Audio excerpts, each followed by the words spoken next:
The rain had just started when Richard Calloway stepped out of the glass tower that carried his name. His phone was pressed to his ear, and his voice was sharp with frustration. A deal worth hundreds of millions of dollars was falling apart, and the man on the other end of the call kept stalling. Richard barely noticed the wet pavement under his shoes or the crowd moving around him. His mind was somewhere else, buried in numbers and broken promises. A boy named Malik stood at the edge of the sidewalk, holding a small cooler of bottled water. He was 12 years old, thin from years of skipping meals so his grandmother could eat first, but his eyes were sharp and alert in a way that most adults had forgotten how to be. He noticed things. He always had. It was a habit built from years of watching the street closely, because on the street, missing a detail could cost you. That evening, Malik's attention drifted upward, toward the scaffolding wrapped around the building beside Richard's tower. Something about it looked wrong. A metal bracket near the top corner was tilted at an angle it should not have been. The rain was loosening something that had already been weak for days. Malik had seen a scaffolding collapse once before, 2 streets away, and the sound of it had stayed in his memory ever since. He recognized the same warning signs now. Richard ended his call with a frustrated sigh and stepped closer to the building, right into the path beneath the leaning scaffold. He was still frowning at his phone screen when a small hand grabbed the sleeve of his coat. "Don't move," Malik whispered. "Follow me." Richard turned, startled by the sudden contact. He saw a boy he did not know, dressed in a worn jacket, his hair damp from the rain. For a moment, irritation flashed across Richard's face. He was a man used to people asking him for money on the street, and his first instinct was to pull away. But something in the boy's eyes stopped him. There was no request in them, no pleading, only urgency. "Excuse me?" Richard said, his voice caught between confusion and impatience. "Please," Malik said, his grip tightening. "Just 3 steps. That's all I'm asking." There was no time to argue. Malik pulled him firmly to the side, away from the building, just as a loud metallic groan echoed from above. Richard's head snapped upward in time to see the bracket give way completely. Sections of scaffolding crashed down onto the exact spot where he had been standing seconds earlier. The sound was thunderous, filling the street, sending pedestrians scattering and screaming in surprise. Dust and debris scattered across the wet pavement. For a moment, neither of them moved. Richard stared at the twisted metal that now lay where his body should have been. His heart pounded so hard he could feel it in his ears. He looked down at his hands, half expecting to see them shaking, and they were. "You saved my life," he said quietly, almost to himself. He turned to properly thank the boy, but the sidewalk beside him was already empty. Malik had slipped into the gathering crowd of onlookers, weaving between legs and umbrellas with the ease of someone who had spent his whole life disappearing when he needed to. Richard called out, but his voice was lost in the noise of sirens beginning to wail in the distance, and people shouting questions at each other. Security guards rushed toward Richard, followed quickly by his assistant, a young woman named Priya who had been waiting inside the lobby. She grabbed his arm, checking him over frantically for injuries, her voice rising with worry. "Mr. Calloway, are you hurt? What happened?" Richard shook his head, still staring at the crowd, searching for a face he had barely gotten to see clearly. "A boy," he said. "There was a boy. He pulled me away right before it fell." Priya followed his gaze, but the street was full of strangers, all looking equally startled, equally confused. There was no sign of a boy in a worn jacket anywhere. The next few minutes passed in a blur of flashing lights and questions. Paramedics checked Richard for injuries, though he insisted, again and again, that he was fine. Police officers cordoned off the area, and workers from the construction company stood nearby, pale and anxious, already aware that this failure would bring serious consequences for their business. Richard answered questions mechanically, his mind circling back to the same thought over and over. A stranger had saved his life and asked for nothing in return. He thought about the thousands of people who called him every week, wanting investments, favors, meetings, deals. He thought about how rare it was for anyone to approach him without wanting something. And here was a boy, someone with clearly so little, who had risked drawing attention to himself just to pull a stranger out of danger, and then vanished, before Richard could even offer a proper thank you. By the time Richard returned to his car, the rain had turned into a steady downpour. He sat in the back seat, staring out the window at the wet streets rushing past, his usual stack of documents untouched on the seat beside him. Priya sat across from him, occasionally glancing over, unsure of what to say to a man who had just narrowly escaped death and seemed more shaken by a vanished stranger than by the accident itself. "Do you want me to call the police again?" she finally asked. "Maybe they can review the street cameras." Richard nodded slowly. "Yes, I want to know who that boy is." "Any reason in particular?" Priya asked carefully. "Besides gratitude, I mean." Richard was quiet for a long moment, his eyes still fixed on the rain-streaked window. "Because for the first time in years," he said, "someone did something for me without wanting anything back. I need to understand why." That night, Richard could not sleep. He kept replaying those few seconds in his mind, the whisper, the pull on his sleeve, the sound of metal crashing down exactly where he had stood. He thought about how close the margin had been, a few seconds slower, a few steps different, and the outcome would have been entirely different. He also thought about the boy's eyes. There had been no fear of him in them, no nervousness about approaching a stranger in an expensive coat. Only clear, calm focus, as if saving a stranger's life was simply the obvious thing to do in that moment. Richard was a man who had built an empire from nothing but sharp instincts and relentless work. He trusted patterns, data, and calculated risks. He did not trust luck, and he did not easily trust people either. Yet here was something that defied every pattern he understood.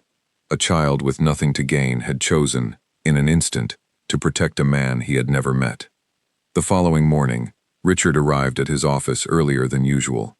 Instead of reviewing the failed merger, as his assistants expected, he asked for the security footage from the street outside the building. He watched it several times, slowing down the moment the boy appeared, studying his face, his clothing, and the direction he ran after disappearing into the crowd. "Find him," Richard said simply, sliding the laptop back across the table to Priya. "Whatever it takes, within reason. I want to meet him again." Priya studied the boy's blurry image on the screen, his features difficult to make out clearly through the rain and the low angle of the camera. "It might take some time," she warned. "We don't have much to go on." "I don't care how long it takes," Richard replied. "I need to know who he is." Outside, the city moved on as it always did, indifferent to the chaos of the night before. Workers had already begun clearing the fallen scaffolding, and by afternoon, there would be little evidence left that anything unusual had happened there at all. But for Richard Calloway, something fundamental had shifted. A boy he barely saw for a few seconds had planted a question in his mind that refused to let go. Meanwhile, several blocks away, Malik walked quietly along the sidewalk toward the shelter where he lived with his grandmother, Odessa. He kept his head down, his cooler now empty of water bottles, and his shoes soaked through from the rain. He hadn't told anyone what happened. He hadn't even fully processed it himself yet. In his mind, he had simply done what needed to be done. He noticed something, and he acted. That was all.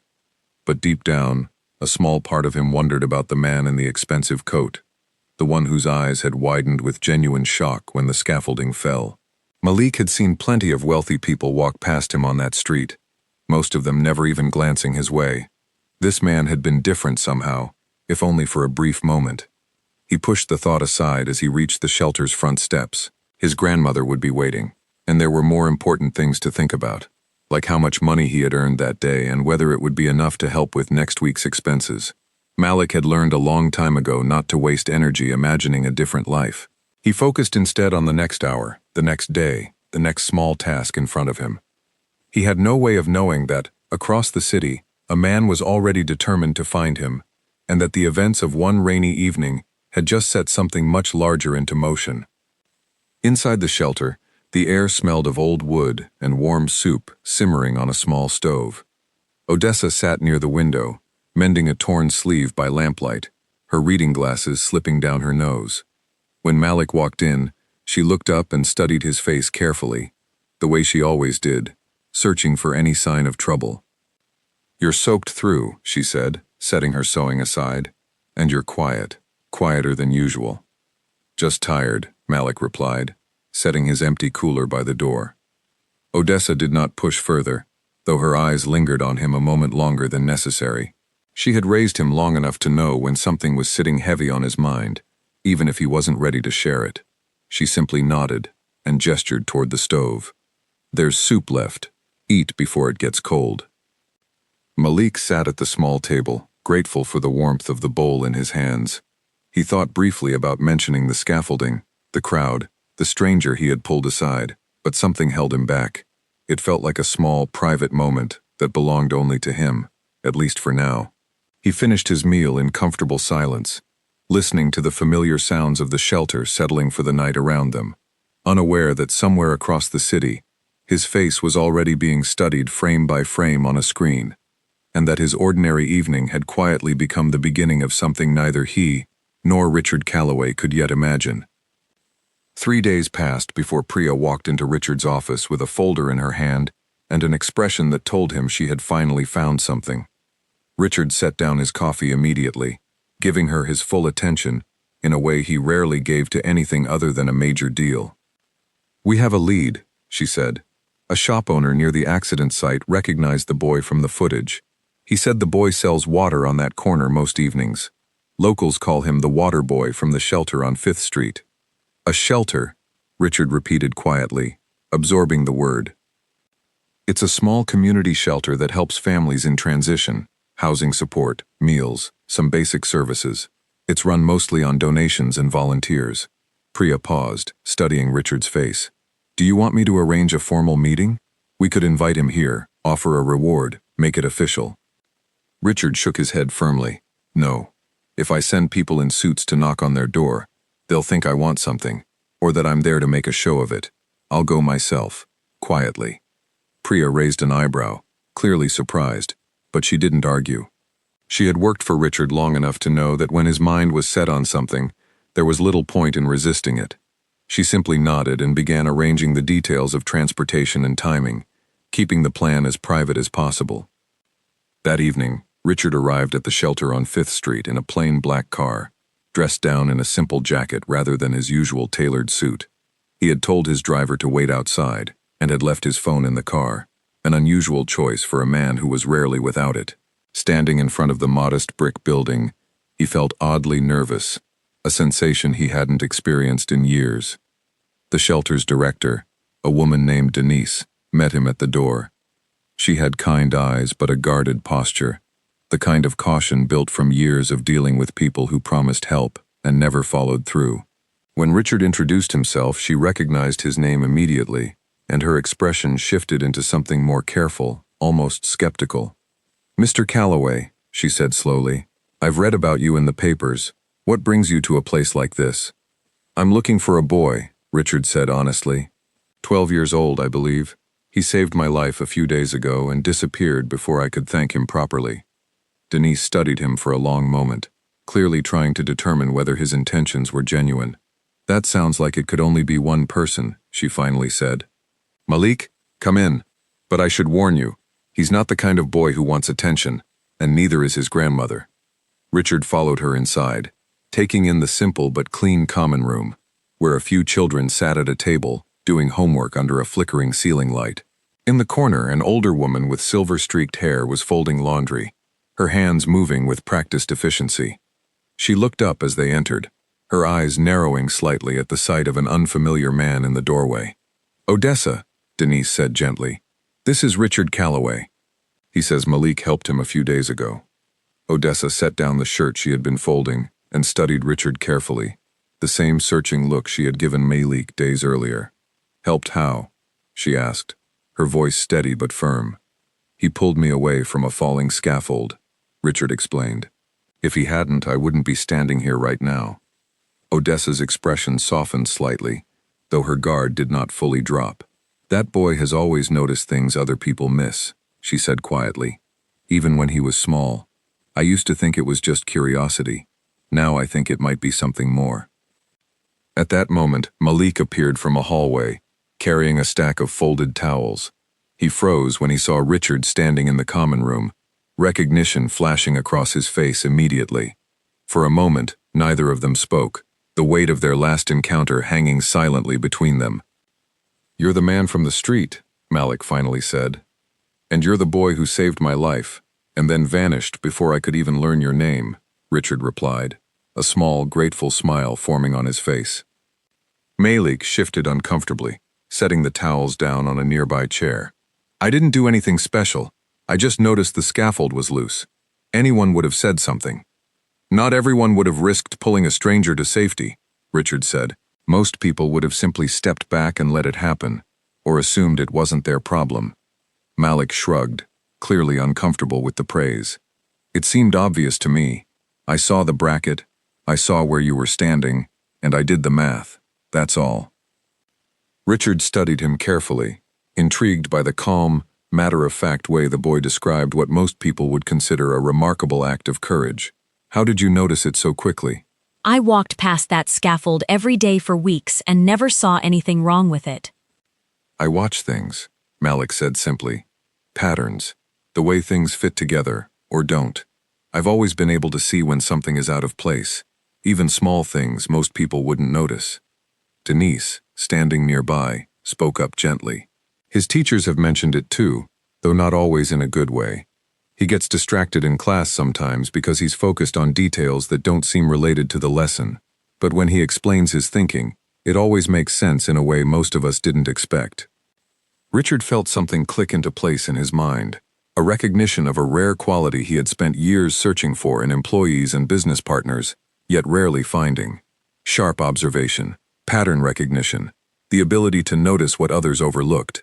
It was a skill that, if nurtured properly, could take someone far in life. Yet here it was, sitting quietly in an overlooked child in an underfunded shelter, treated as a distraction rather than a gift. I'd like to help, Richard said carefully, glancing between Malik, Odessa, and Denise. Not in a way that feels like charity, but in a way that gives Malik the resources to develop what he clearly already has. Odessa's expression grew guarded once more, her jaw tightening slightly. We've had people offer help before, she said. Promises of scholarships, resources, better housing. They come once, take photographs for their own reputation, and then disappear when the difficult part begins. I won't have my grandson used that way. Richard nodded slowly, understanding the weight behind her words. I won't ask you to trust me based on promises, he said. I understand why you wouldn't, but I'd like the chance to show you, through actions rather than words, that this is different. Odessa studied him for a long moment, weighing his sincerity against years of disappointment. Finally, she gave a small, cautious nod. One chance, she said. That's all I'm willing to offer for now. Over the following days, Richard began visiting the shelter regularly, always without cameras, without his usual entourage, and without any public announcement. He spoke with Denise about the shelter's most pressing needs, quietly arranging repairs to a leaking roof and providing better heating for the coming winter months, careful never to frame it as a personal favor tied to Malik. He also began spending time with Malik directly, bringing books on structural engineering and pattern recognition puzzles that challenged the boy's natural abilities. At first, Malik remained cautious, answering questions politely but keeping a clear emotional distance. He had learned early in life not to expect kindness to last, and he was unwilling to open himself up to disappointment. But slowly, through consistent small gestures rather than grand promises, something began to shift. Richard remembered small details about Malik's life, asked thoughtful questions, and listened carefully to his answers rather than simply waiting for his turn to speak. He never rushed the relationship or expected gratitude in return for his visits. One afternoon, while sitting at the shelter's worn wooden table, Richard spread out a set of blueprints from one of his own company's building projects, curious to see how Malik would respond to something far more complex than street corner observations. Tell me what you notice, Richard said, sliding the blueprint across the table. Malik studied it in silence for several minutes, his brow furrowed in concentration. Then he pointed to a section near one of the support beams. This connection looks weaker than the others. The load distribution seems uneven here, compared to the rest of the structure. Richard stared at the blueprint, surprised. It was, in fact, an area his own engineering team had flagged for reinforcement just weeks earlier, though the explanation Malik gave was simpler and more intuitive than the technical report his engineers had produced. Richard felt a growing certainty that he was witnessing something rare and valuable. a mind capable of understanding complex systems instinctively, without years of formal training. "How did you see that so quickly?" Richard asked. "I don't know exactly," Malik admitted. "It just looks unbalanced to me, like something that hasn't settled properly yet." Richard leaned back in his chair, studying the boy with newfound respect. He thought about his own team of highly paid engineers, trained at prestigious universities, and how long it sometimes took them to identify similar issues. Malik's talent was raw and unrefined, but undeniably present. Over the next several weeks, their meetings became a regular part of both their routines.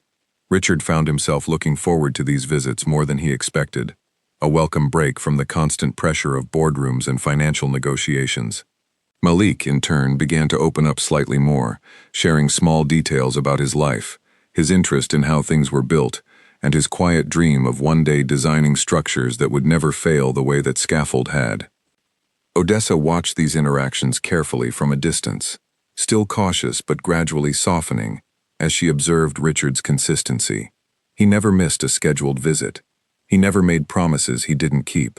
And most importantly, he never treated Malik as a charity case, or a story to be used for his own image. One evening, after Richard had left, Odessa sat with Malik at the kitchen table, watching him sketch rough shapes on a piece of scrap paper, structures unlike anything he had learned in school.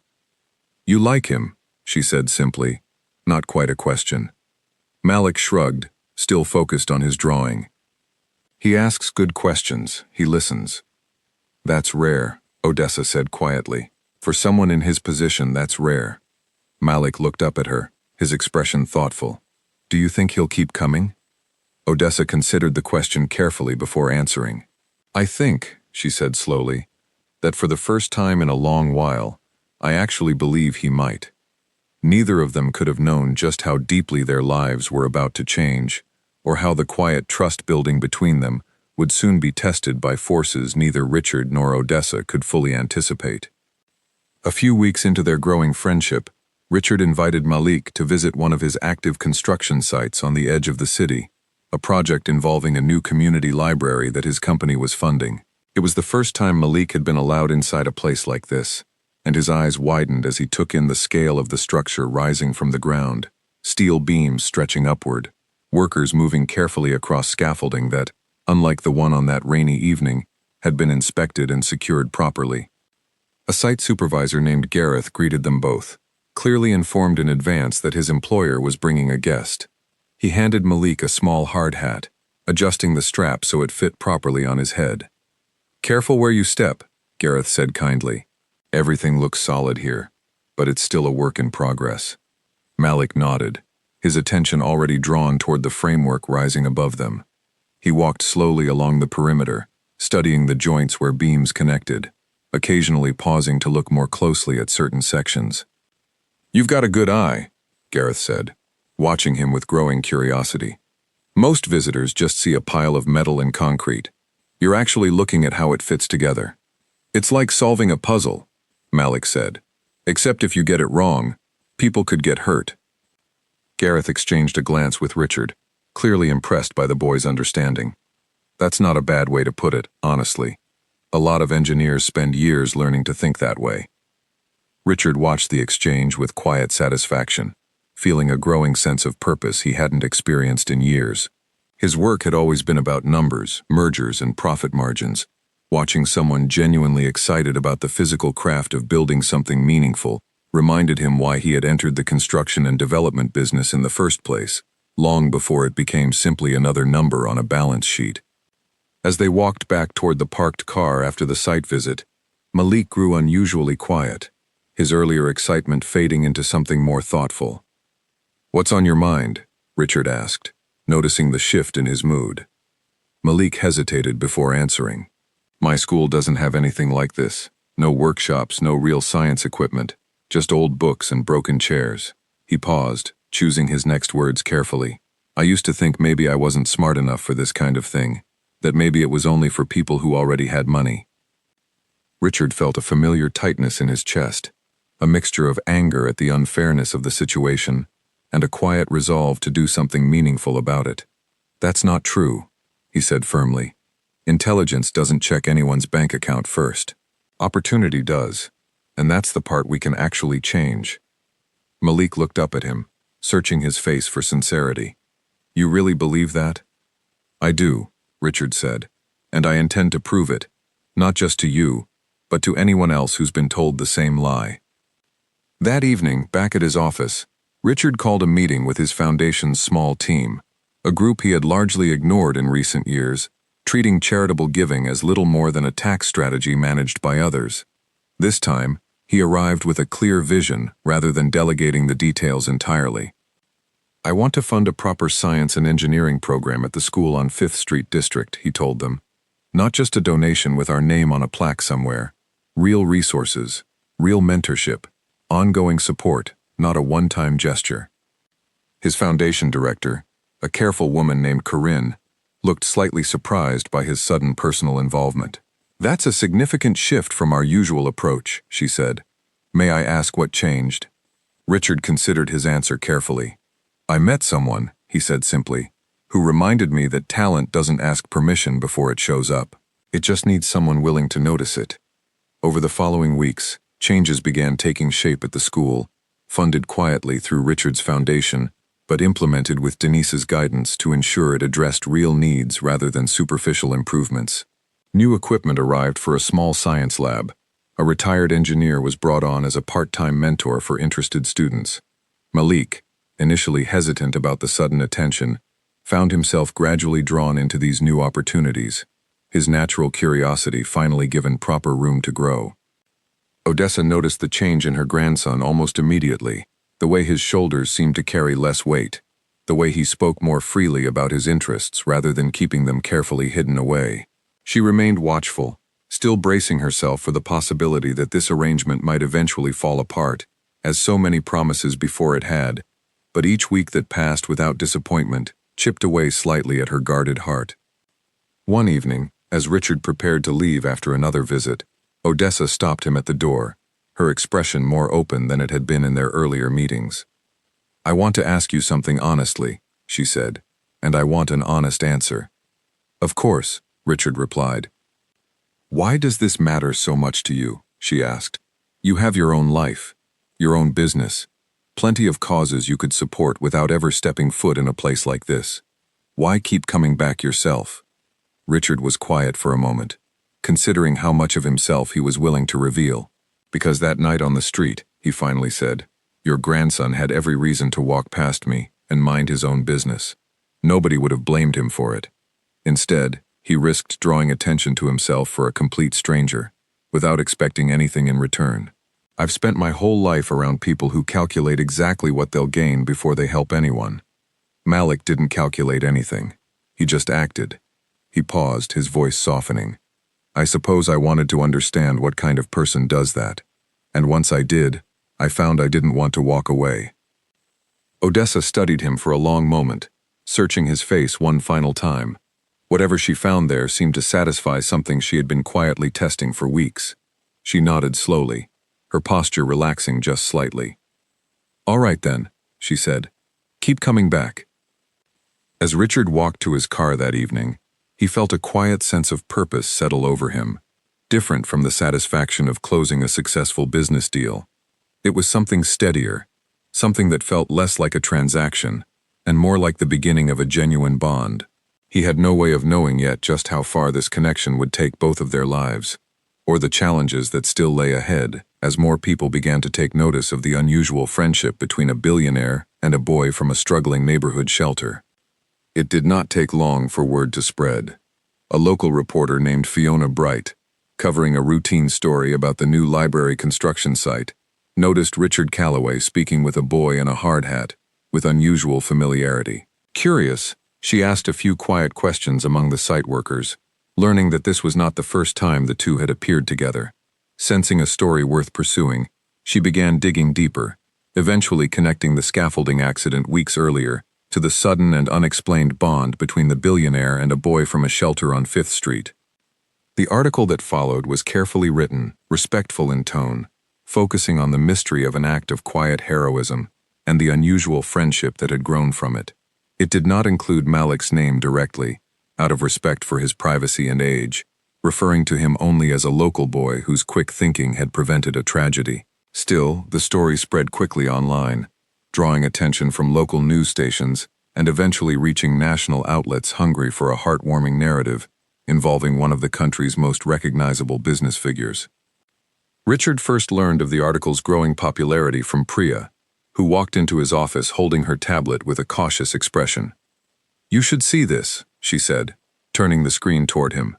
"It's already been shared thousands of times. People are calling it inspiring." Richard skimmed through the article, feeling a mixture of relief and unease. Relief that the piece did not expose too many personal details, but unease at how quickly public attention could shift the delicate balance he had worked to build with Malik and his grandmother. "This isn't good," he muttered, "not because the story is wrong, but because now everyone will want a piece of it." His prediction proved accurate almost immediately. Within days, the shelter began receiving calls from other news outlets requesting interviews. A few opportunistic individuals, sensing a chance for personal publicity, showed up outside the shelter uninvited, hoping to capture their own version of the story. Denise found herself overwhelmed, trying to manage the sudden attention while protecting the privacy of the families living there. Odessa, already wary of outside attention, grew increasingly anxious as the situation escalated. She called Richard directly one evening, her voice tight with frustration. "This is exactly what I feared," she said. "People turning my grandson into some kind of feel-good headline without any regard for what it means for him or for us." Richard immediately arranged to meet with her and Denise the following morning, determined to address the growing problem directly rather than allowing it to spiral further out of control. When he arrived at the shelter, he found a small group of reporters lingering near the entrance, and he asked his driver to park a block away, avoiding drawing additional attention. Inside, Odessa was pacing near the window, her arms crossed tightly, while Malik sat quietly at the table, looking more overwhelmed than Richard had ever seen him. "I didn't ask for any of this," Malik said quietly, as Richard took a seat across from him. "I just wanted to help someone. Now people are outside taking pictures of the building like it's some kind of attraction." Richard felt a familiar surge of protectiveness, along with a measure of guilt for not anticipating this outcome sooner. "This is my fault," he admitted. "I should have known that once my name became associated with the story, attention would follow quickly. I underestimated how invasive it could become." "What do we do now?" Denise asked, clearly hoping Richard had a solution given his experience navigating public attention. Richard considered the situation carefully before responding. "We control the narrative ourselves, rather than letting it be shaped by strangers guessing at the details. A single, carefully managed statement focused on the values behind what happened, rather than turning Malik into a spectacle. After that, we ask for privacy, and we enforce it as firmly as possible." Odessa remained skeptical. "And if people don't respect that request? Then we deal with it directly," Richard said firmly. "I have resources most people don't. I can arrange additional security around the shelter if needed, and legal support if anyone oversteps boundaries regarding minors' privacy." Malik listened to the adults discussing his situation, feeling a strange mixture of gratitude and discomfort. He appreciated Richard's willingness to help, but the idea of needing security guards simply to protect his ordinary life from unwanted attention felt surreal, a stark reminder of just how much his world had changed since that rainy evening weeks earlier. Over the following days, Richard worked closely with a public relations advisor to draft a brief, respectful statement acknowledging the events without providing unnecessary personal details. The statement emphasized the importance of everyday kindness and quick thinking, while firmly requesting that the family's privacy be respected moving forward. It was released through official channels, effectively satisfying public curiosity, while reducing the incentive for reporters to continue pursuing more invasive angles. Slowly, the intense media attention began to fade, though not without leaving a lasting impact. Malik became more cautious in public, wary of strangers who might recognize him, even though most people had no clear image of his face to begin with. Odessa's guarded nature deepened once more, reinforcing her earlier hesitations about accepting help from someone with such a public profile. During this tense period, Richard found himself reflecting more deeply on his own life outside of business, and now, unexpectedly, outside of his growing bond with Malik. His father, a man who had built the family's original fortune decades earlier, had been a distant and demanding figure, more focused on expanding wealth than on personal relationships. Richard had spent much of his adult life unconsciously following the same pattern, believing success was measured purely through financial achievement and business acumen. One evening, while reviewing old family photographs at his home, largely as a distraction from the ongoing tension surrounding Malik's situation, Richard came across an old picture of himself as a boy, standing beside his father, at a construction site strikingly similar to the one he had recently visited with Malik. The resemblance struck him deeply. His father, even in that photograph, wore a serious, distracted expression, his attention seemingly elsewhere despite standing directly beside his young son. Richard realized, with an uncomfortable clarity, that he had spent years replicating those same distant patterns in his own relationships, prioritizing deals and negotiations over meaningful personal connections. His interactions with Malik had become one of the few relationships in years where he was fully present, engaged, not because of any financial incentive, but because he genuinely cared about the outcome. This realization prompted Richard to reconsider his approach to the ongoing situation. Rather than simply providing financial resources and stepping back to let others manage the details, as he might have done in the past, he committed to remaining personally involved, understanding that consistency and genuine presence mattered more to Malik and Odessa than any amount of money ever could. He began scheduling regular visits again, though now with additional caution regarding privacy, often ensuring reporters and curious onlookers had no advance knowledge of his arrival times. Slowly, the sense of normalcy began returning to the shelter, though a subtle wariness lingered beneath the surface, a reminder of how quickly public attention could disrupt even the most carefully protected relationships. Meanwhile, Malik's academic progress continued to develop steadily. The mentorship program Richard had funded introduced him to Professor Adeize Nwosu, a retired structural engineer with decades of experience, who quickly recognized the same natural talent Richard had noticed weeks earlier. Under her guidance, Malik began learning more formal principles of engineering, supplementing his instinctive understanding with structured knowledge that would serve him well in more advanced studies later. "You have a rare gift," Professor Nwosu told him during one of their early sessions, reviewing a set of practice problems Malik had completed with impressive speed and accuracy. "Most students your age struggle with these concepts even after months of study. You seem to understand them almost intuitively." Malik, still somewhat uncomfortable with praise, shrugged modestly. "I just like figuring out how things fit together. It feels natural to me." "That instinct, combined with proper training, could take you very far," she said.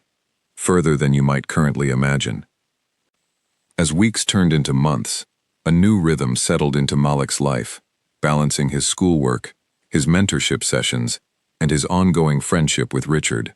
Odessa, though still cautious, found herself gradually trusting the process more fully, particularly as she witnessed the tangible improvements in her grandson's confidence and opportunities.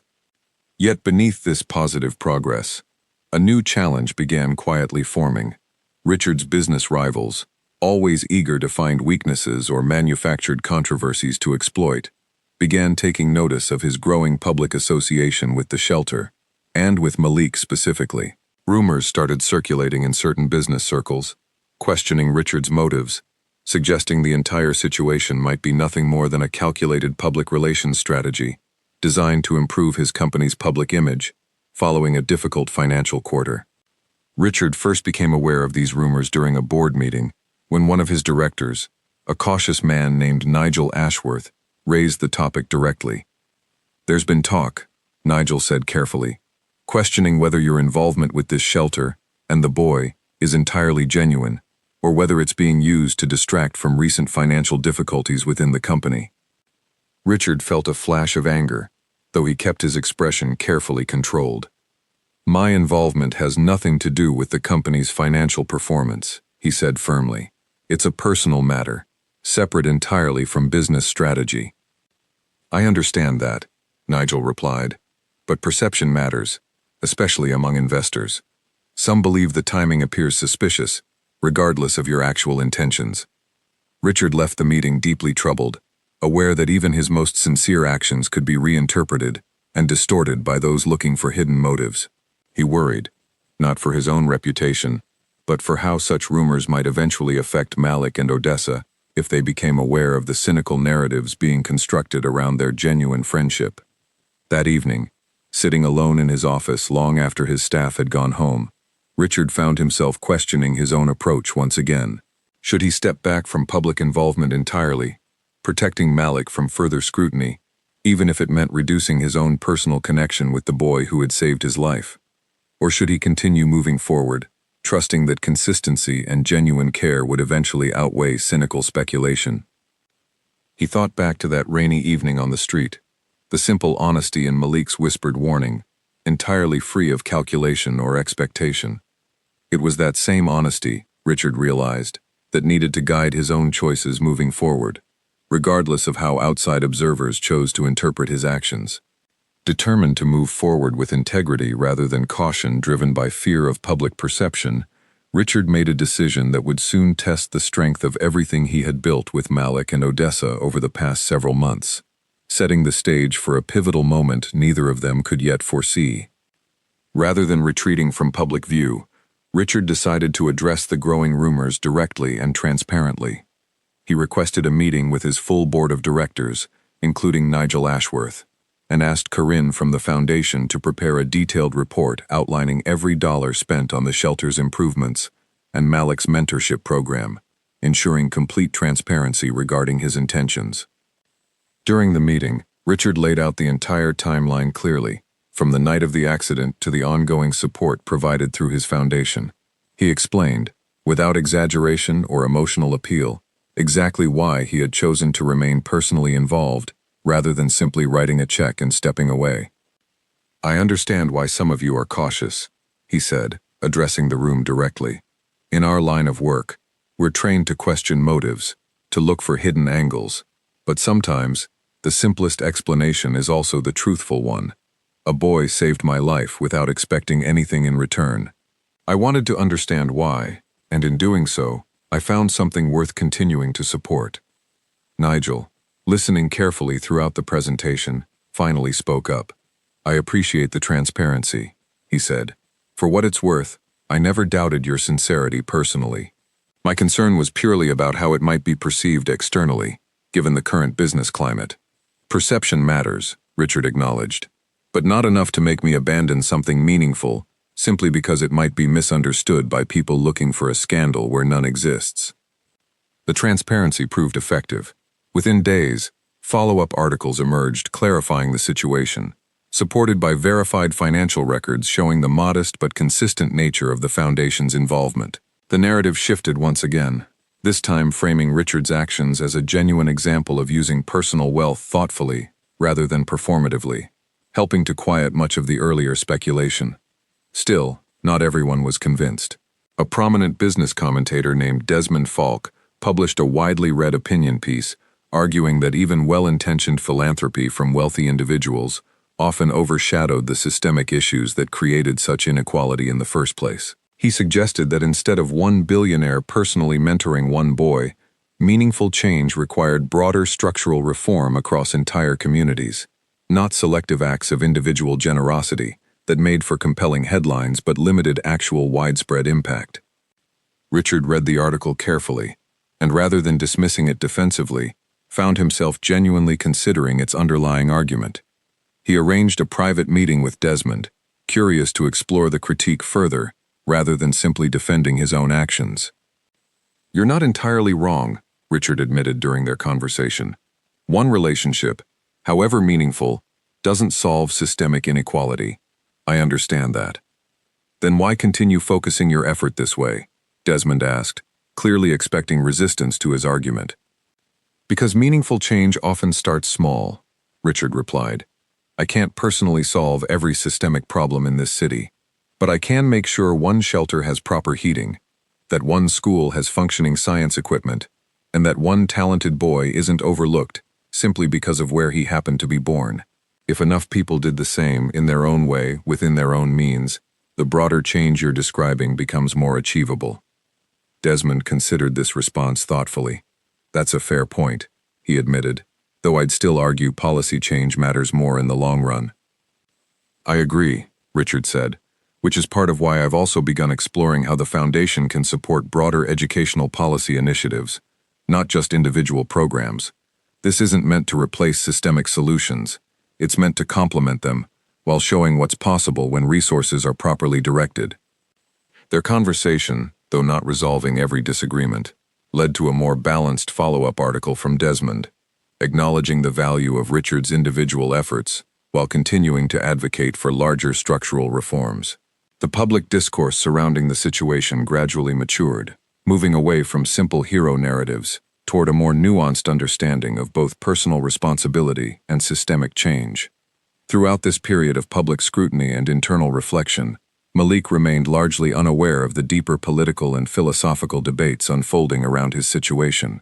He continued his studies with Professor Nwosu, gradually mastering more advanced engineering concepts, while Richard's visits continued steadily, providing a stabilizing presence amid the surrounding noise.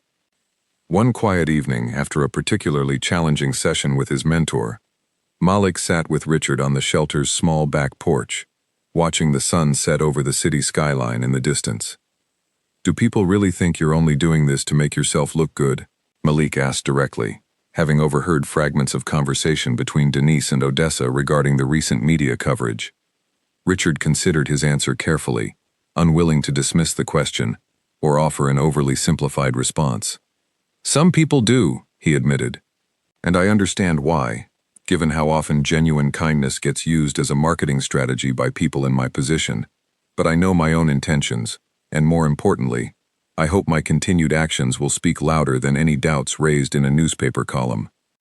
Malik nodded slowly, absorbing this response with the same thoughtful seriousness he applied to solving engineering problems. "I don't think you're doing this for show," he said finally. "You've kept showing up, even when it would have been easier to just send money and stay away." Richard felt a quiet warmth at these words, recognizing them as perhaps the most meaningful validation he could receive, more valuable than any public statement or media clarification. Their bond, tested by outside scrutiny, had emerged stronger and more clearly defined, grounded in consistent action rather than public perception. As the sun disappeared completely behind the distant buildings, neither of them could have anticipated just how significantly their futures were about to intertwine, nor the pivotal turning point that awaited them both in the months ahead. Nearly a year had passed since the night of the accident, and the changes in Malik's life had become undeniable. He had grown taller, more confident in the way he carried himself, no longer the guarded boy who instinctively avoided attention. His academic performance had improved dramatically, and Professor Nwosu had begun quietly recommending him for a highly selective summer program hosted by one of the country's most respected engineering universities, an opportunity typically reserved for students from far more privileged backgrounds. The application process required not only academic transcripts, but also letters of recommendation and, most significantly, a personal interview conducted by a panel of professors and program administrators. Malik felt a familiar wave of anxiety at the thought of facing such an intimidating process, worried that his background would somehow disqualify him regardless of his abilities. "What if they take one look at where I come from and decide I don't belong there?" Malik asked Richard one evening, as they reviewed application materials together at the shelter's kitchen table. "Then they'll be making a serious mistake," Richard replied firmly. "But I don't believe that's what will happen. Professor Nwosu wouldn't have recommended you if she didn't believe you belonged there. And from what I've seen these past months, I have no doubts either." Odessa, listening from across the room, added her own quiet reassurance. "You've never needed anyone's permission to be intelligent," she said, "just an opportunity to show it. This is that opportunity." Despite this support, Malik remained nervous in the weeks leading up to his interview, spending long hours reviewing engineering concepts and practicing responses to potential questions with Professor Nwosu's patient guidance. Richard, mindful of not overstepping his role, offered encouragement without attempting to influence the actual selection process, determined to let Malik's genuine abilities speak for themselves, rather than relying on any special treatment.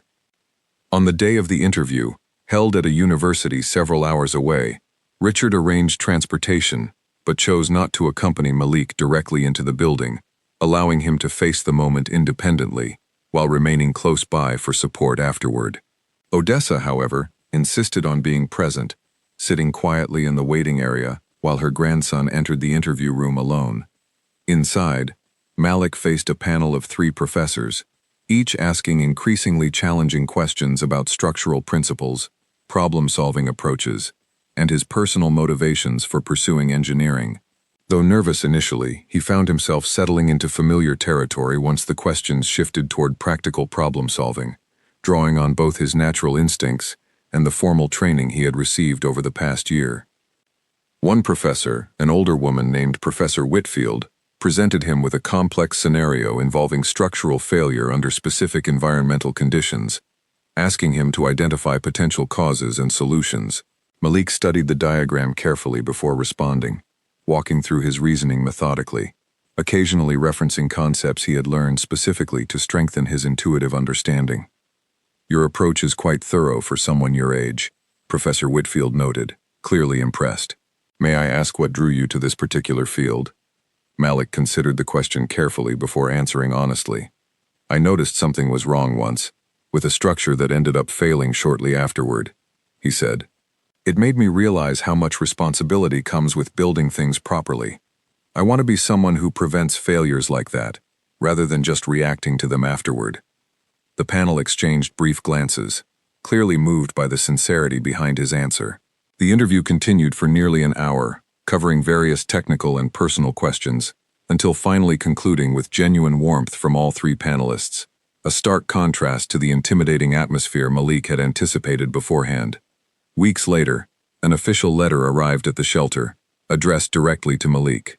Odessa handed it to him with visibly trembling hands, both of them aware of its significance before even opening the envelope.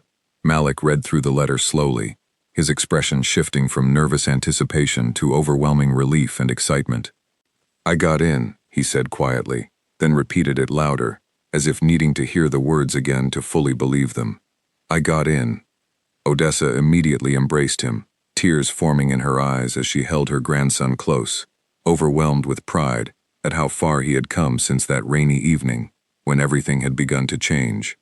When Richard received the news later that day, he felt a similar surge of pride, though tempered by quiet reflection on the significant journey required to reach this single, well-earned achievement. The acceptance into the summer program marked a significant turning point, not only for Malik's academic future, but for Richard's own perspective on the deeper purpose behind his continued involvement. He realized that the true value of his support was never meant to be measured solely through public recognition or personal satisfaction, but through moments exactly like this one, watching someone previously overlooked finally receive genuine recognition for their abilities. However, the pivotal moment in their relationship arrived not through celebration, but through an unexpected challenge. Shortly before Malik was scheduled to depart for the summer program, Odessa experienced a sudden health emergency, collapsing unexpectedly at the shelter due to complications from an underlying condition she had kept quiet for months. Unwilling to burden anyone with her own struggles, while focusing entirely on her grandson's future. Malik, terrified and uncertain, immediately contacted Richard, who arranged for private medical care far more advanced than what would typically have been accessible to someone in Odessa's situation. As she underwent treatment, Malik faced an agonizing decision regarding whether to proceed with his upcoming summer program or remain by his grandmother's side during her recovery. "I can't leave her right now," Malik told Richard firmly, sitting in the hospital waiting room during a particularly uncertain evening. "She's the only family I have. If something happens while I'm away, I'll never forgive myself." Richard understood the weight of this decision deeply, recognizing the same instinct toward selfless loyalty that had first drawn him toward Malik on that rainy street corner months earlier. Rather than pressuring him toward either choice, he offered honest, thoughtful guidance instead. "Your grandmother has spent her entire life protecting you and creating opportunities for your future, even when it meant sacrificing her own comfort," Richard said gently. "I think the most meaningful way to honor that sacrifice might be trusting that she would want you to continue pursuing what you've worked so hard to achieve, rather than pausing your future out of fear." Malik considered this perspective carefully, though remaining understandably conflicted. When Odessa herself became aware of his hesitation upon regaining consciousness following her initial treatment, she insisted firmly that he proceed with the program regardless of her condition. "I did not raise you to give up opportunities because of my own health," she said, her voice weak but resolute. "You will go, and you will make the most of it. That is not a request. That is what I expect of you." Reassured by his grandmother's firm insistence, and comforted by Richard's promise to personally ensure she received continued proper medical care and support throughout his absence, Malik reluctantly agreed to proceed with the summer program as planned. Richard arranged for regular updates regarding Odessa's recovery, ensuring Malik remained informed without becoming overwhelmed by distance and uncertainty during this critical period of his education. As Malik prepared to depart, Richard found himself reflecting deeply on his own long-standing hesitations regarding personal relationships, recognizing how his previous emotional distance mirrored aspects of his own father's behavior decades earlier. Watching Malik's unwavering devotion toward Odessa, despite the significant personal sacrifice it represented, reminded Richard of the importance of prioritizing genuine relationships over purely professional accomplishments, a lesson he had somehow avoided fully understanding until this point in his own life. On the morning of Malik's departure, Richard personally drove him to the university, wanting to ensure his continued presence throughout this significant transition, rather than delegating the responsibility to an assistant or driver, as he might have done previously in his life. During the drive, their conversation shifted naturally toward reflections on how far both of their lives had changed since that fateful evening on the rainy street corner. "Do you ever think about what would have happened if I hadn't said anything that night?" Malik asked, staring thoughtfully out the car window. Richard considered the question seriously before responding. "Often," he admitted, "I think about how close I came to missing everything that's happened since. Not just surviving that accident, but everything that followed. Meeting you, meeting your grandmother, remembering what genuine connection actually feels like." Malik nodded quietly, understanding the deeper meaning behind Richard's words. "I used to think saving your life that night was the important part," he said. "But now I think maybe it was really about starting something bigger, something neither of us really expected." As they arrived at the university, Richard helped Malik unload his belongings, feeling a mixture of pride and quiet sadness at watching him step confidently toward this new chapter of his life. Before saying goodbye, Richard placed a reassuring hand on his shoulder. "Whatever challenges come next," Richard said, "remember that your instincts, the same ones that noticed that scaffold was unsafe, will continue serving you well, both in engineering and in life generally. Trust yourself the way you did that night."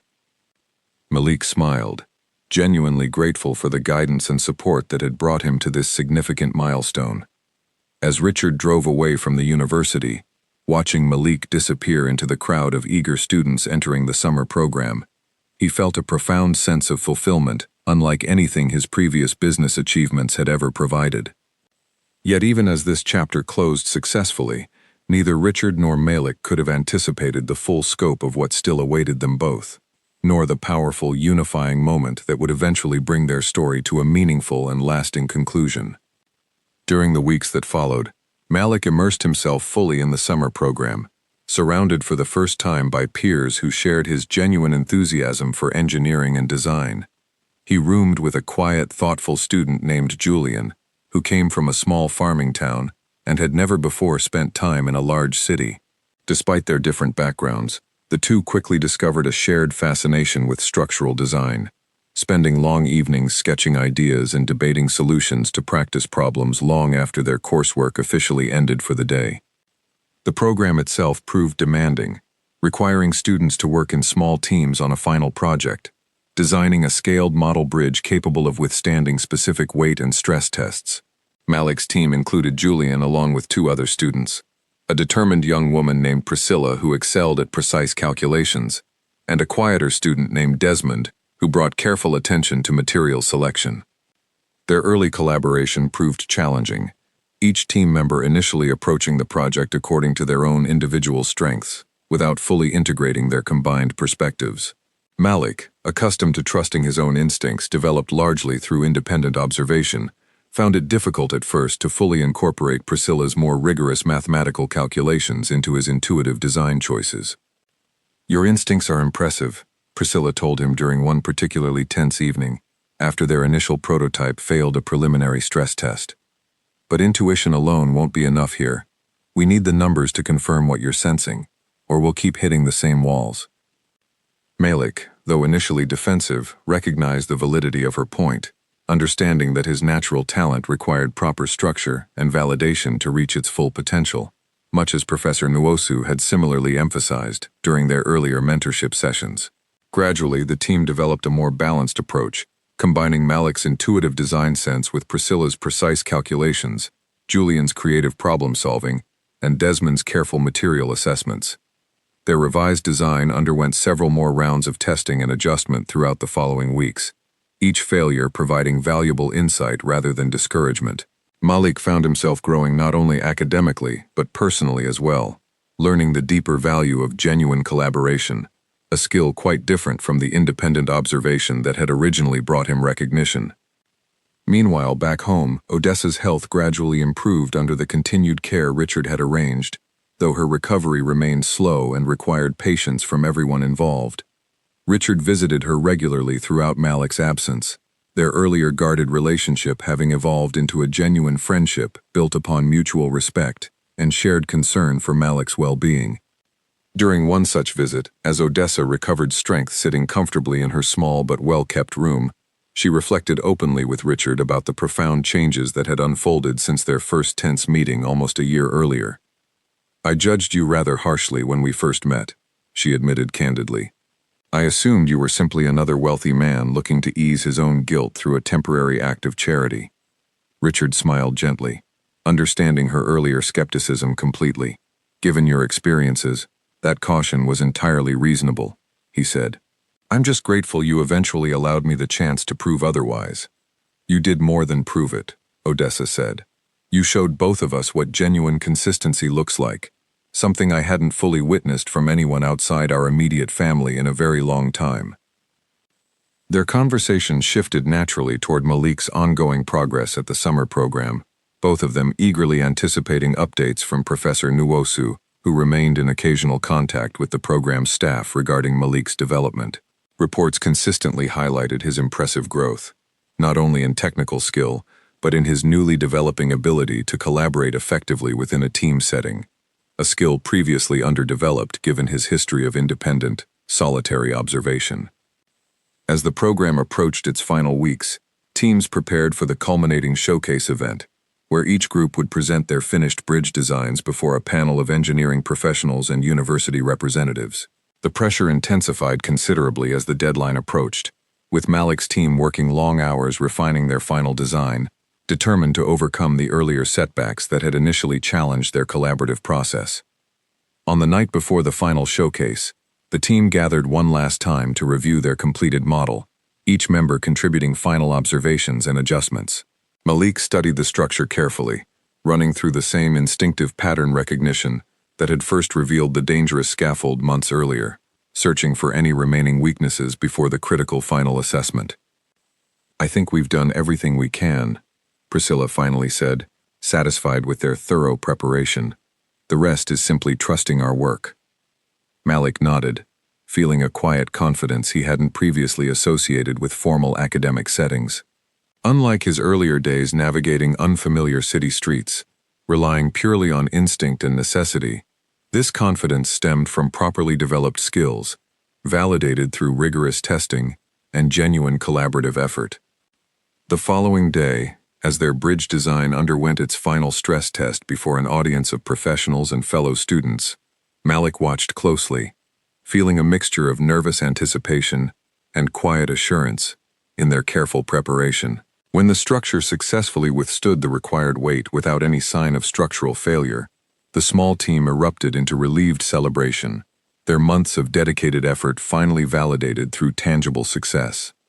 Among the professionals evaluating student projects that day was a respected engineering firm representative named Harriet Voss, who approached Malik directly following the presentation, clearly impressed by his detailed explanation of the design choices behind their successful project. "Your understanding of structural balance is remarkable for someone your age," she said. "Have you considered future opportunities within professional engineering internships?" Malik, still adjusting to such genuine professional recognition, expressed his sincere interest, exchanging contact information with Harriet before she moved on to evaluate other student projects. It was a small moment, yet significant, representing tangible proof of the opportunities now available to him, opportunities that would have seemed entirely unimaginable just 1 year earlier. As the summer program concluded, Malik returned home with a renewed sense of purpose and direction, eager to share his experiences with both Odessa and Richard, whose combined support and guidance had made this transformative journey possible. Yet even as one significant chapter closed successfully, none of them could have anticipated just how meaningfully their individual paths were about to converge once more, setting the stage for a culmination neither Richard, Malik, nor Odessa could have fully predicted when their story first began on that rainy city street. 5 years passed, each one bringing steady, meaningful progress to the lives of everyone involved. Malik, now 17, had completed his early education with distinguished academic honors, securing early admission into a prestigious engineering program on a full scholarship, one that Richard had quietly established years earlier as part of his foundation's ongoing commitment to supporting overlooked talent within underfunded communities. Unlike the earlier scholarship offers he had once feared might come with hidden strings attached, this opportunity had been extended fairly, based entirely on merit, with dozens of other deserving students benefiting from similar support across the city. Odessa's health had stabilized considerably under consistent medical care, allowing her to continue living comfortably. Now in a modest but comfortable home, Malik had proudly helped select once his own circumstances allowed for greater independence.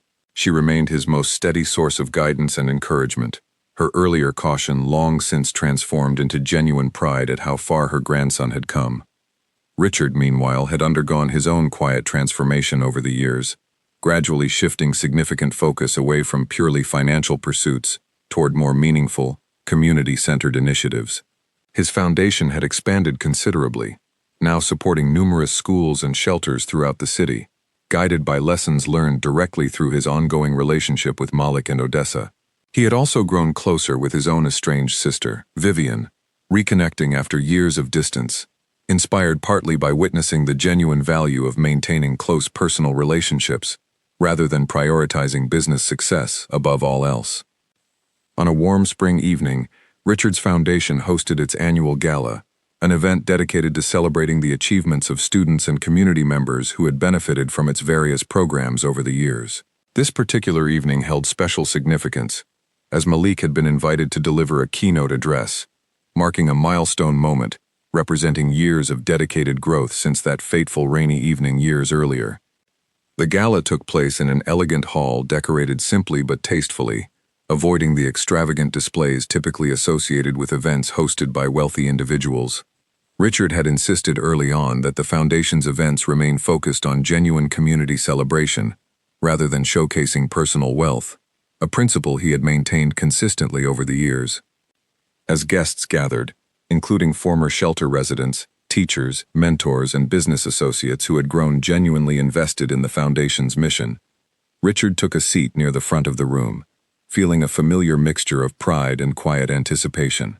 Beside him sat Odessa, dressed elegantly for the occasion, her expression radiating quiet joy as she watched her grandson prepare to address the audience. When Malik finally stepped onto the small stage, dressed simply but confidently, he appeared entirely at ease before the audience, a stark contrast to the anxious boy who had once hesitated even to accept a simple conversation from a stranger years earlier. He began his speech by thanking the Foundation's staff, mentors, and supporters, before shifting toward a more personal reflection on his own journey. 5 years ago, Malik began, his voice steady and clear. I was a boy selling water on a street corner, trying to help support my grandmother in any way I could.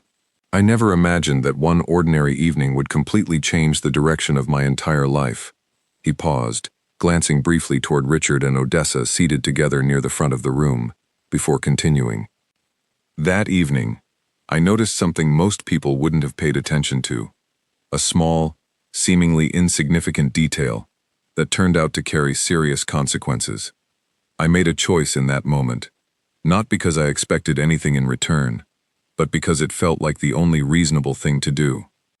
The audience listened attentively, many already familiar with the general outline of the story through past Foundation newsletters, though few had heard Malik himself speak so personally about the experience. What I didn't realize then, Malik continued, was that this single moment would lead to years of mentorship, education, and genuine friendship, opportunities that completely reshaped what I believed was possible for someone from my background. He spoke briefly about his academic journey, the summer engineering program that had proven pivotal in developing his natural talents into structured professional skills, and the ongoing support from both his grandmother and from Richard, whose consistent presence had provided invaluable stability throughout his development. "I think it's easy," Malik said, his tone becoming more reflective, "to assume that success depends entirely on individual talent or hard work alone. And certainly, those things matter. But without someone willing to notice that talent in the first place, without someone willing to invest genuine time and resources into nurturing it properly, none of this would have been possible." He turned his attention directly toward Richard, his voice steady with genuine gratitude. "You didn't just fund my education. You showed up, consistently, even when it would have been far easier simply to write a check and walk away. That consistency taught me something perhaps even more valuable than the engineering principles I've learned these past several years, the understanding that genuine care requires ongoing presence, not just financial generosity." Richard felt a deep, quiet emotion rising within him, watching the young man before him, whose life he had helped shape in ways neither of them could have anticipated during their first tense meeting years earlier. He thought back to his own distant relationship with his late father, and the personal transformation he had experienced through his relationship with Malik, learning firsthand the profound difference between simply providing resources and genuinely investing personal time and attention into another person's future. As Malik prepared to conclude his remarks, he paused deliberately, allowing a brief moment of silence to settle over the room before speaking his final words. "That evening, years ago, I whispered something simple to a stranger, without fully understanding just how significant those words would eventually become. I told him, 'Don't move, follow me.'" He smiled slightly, glancing once more toward Richard before continuing. "Those words weren't just about avoiding a falling structure that evening.